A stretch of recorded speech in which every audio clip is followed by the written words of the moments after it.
Bon début d'après-midi, mesdames, messieurs. Alors, après le Québec et l'Ontario, c'est au tour des provinces de l'Atlantique de goûter à la neige et au vent violent qui s'abattent sur le nord-est du continent depuis quelques jours maintenant. Alors, Karine, bon, vous êtes à Moncton, donc on attend encore beaucoup de neige chez vous, là. Ça a commencé, vous êtes en plein dedans, comme on dit.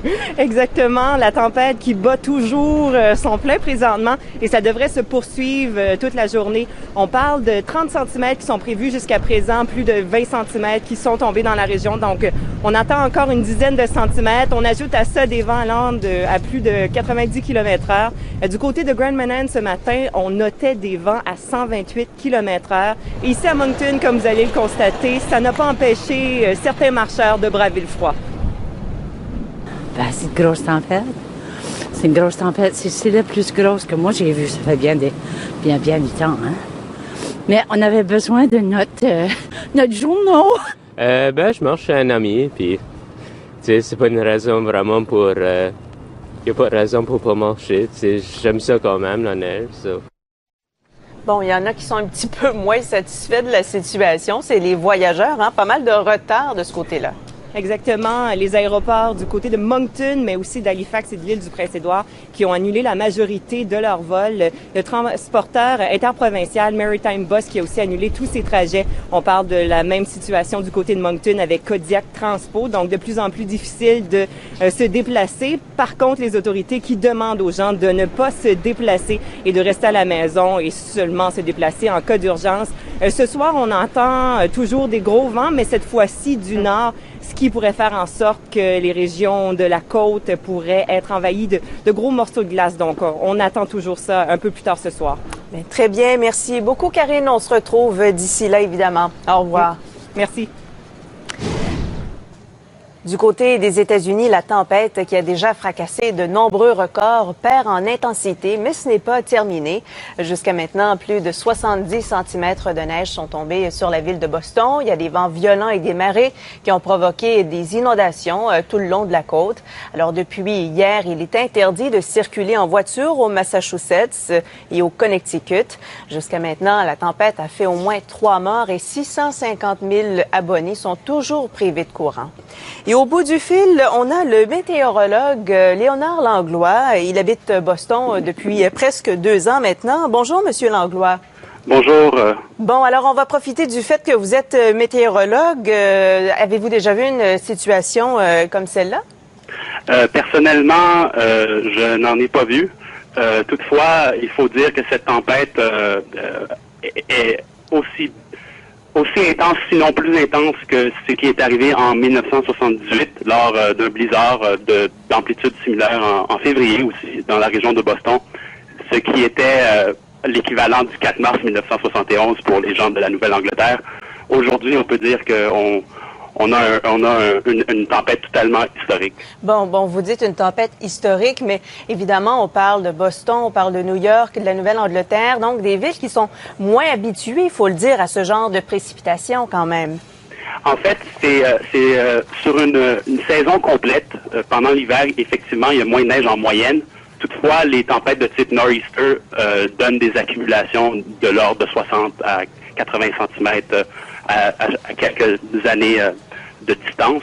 Donc, ce qui arrive, c'est que ils n'ont pas beaucoup de neige pendant plusieurs années. Et à un moment donné, il y a une année où il y a énormément de neige lors d'une grosse tempête, ce qui est très difficile à avoir au Québec, par exemple. Oui. Mais dans les maritimes, ils ont ce genre de tempête-là. Donc, la tempête s'en va vers les maritimes, va donner peut-être 30 à 40 cm sur la Nouvelle-Écosse. Bon, mais pour revenir à chez vous, donc, on parle des autorités qui, quand même, sont aptes à faire face à la situation? Oui, ils ont déneigé. On a les ressources rues nécessaires, là. Oui, ils ont les ressources nécessaires. Par contre, il a fallu prendre des mesures très draconiennes.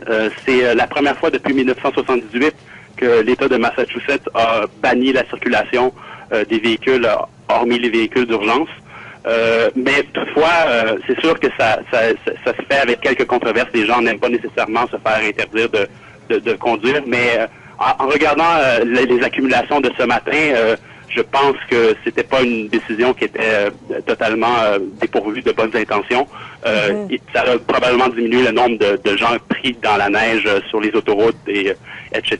Donc, les dommages sont quand même limités pour ce genre de tempête avec cette ampleur-là. Et justement, les gens écoutent les autorités, respectent ces interdictions-là? Pas mal, j'en ai pas. Moi personnellement, j'ai pas vu. Et les gens qui ont affaire là, la police.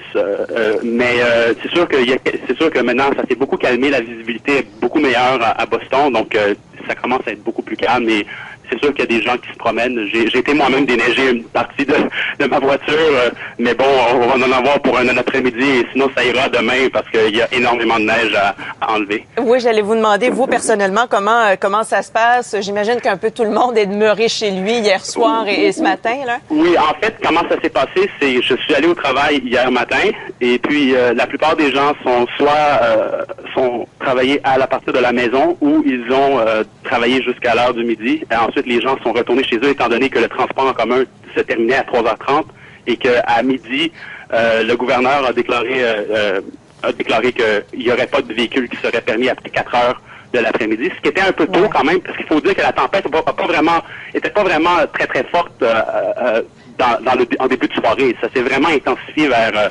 20h, 21h et la partie la plus forte, c'était en pleine nuit à minuit. Là, c'était visibilité nulle. Le vent qui soufflait très, très fort. Donc, Mais en terminant, il a quand même été annoncé cette tempête-là. Est-ce que vous avez constaté que les gens faisaient des provisions, se préparaient en conséquence? Oui, les gens se sont préparés en conséquence. C'est pour ça que la plupart des gens sont allés faire l'épicerie jeudi soir. Moi, je suis allé jeudi soir moi-même et puis c'était complètement bondé dans les épiceries. Les gens achetaient des choses, sachant que probablement ça prendrait quelques temps avant que les rues soient dégagées. Et bon, les rues sont quand même... Comment je pourrais dire ça? Ils ont quand même fait un très bon travail de déneigement, mais je pense que c'est accéléré par le fait que il n'y a pas de véhicules qui sont dans les rues. Donc, ça permet quand même aux municipalités de pouvoir déneiger les rues.